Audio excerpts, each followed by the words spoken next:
Dans cette leçon, dans cette vidéo, nous allons voir un autre exemple de calcul de diffraction et aussi revenir sur la diffraction de la lumière blanche.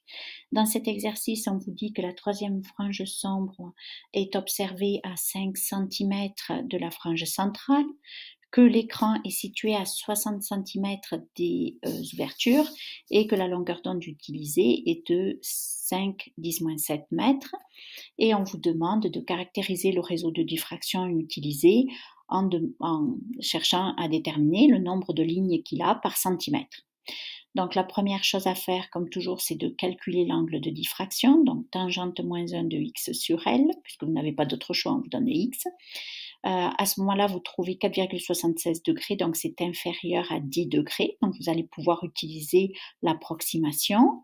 Cette approximation, rappelons-le, c'est d fois x sur L égale n lambda ou n moins 1 demi de lambda.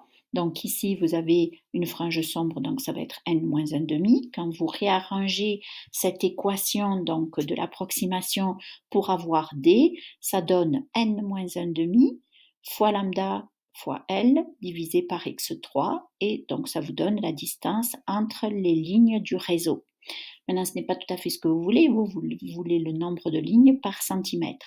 Donc, la première chose que vous pouvez faire, c'est calculer le nombre de lignes par mètre. Ça va être 1 sur cette distance, l'inverse de cette distance. Et ensuite, vous pouvez faire la conversion pour avoir le nombre de lignes par centimètre. Donc, 670 lignes par centimètre pour ce réseau.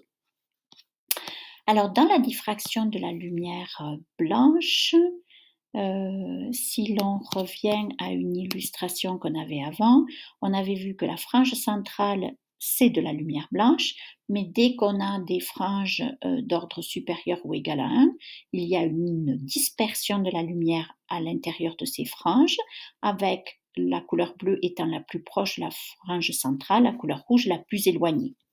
Alors revenons ici à notre formule. Si l'approximation est valable, on a x égale n lambda L sur d. Donc vous voyez que le x dépend de lambda, et plus lambda augmente, plus x est élevé.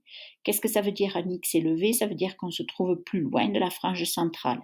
Donc on comprend maintenant l'observation que l'on fait, à savoir que le bleu va se trouver plus proche de la frange centrale, donc il est moins diffracté que la couleur rouge.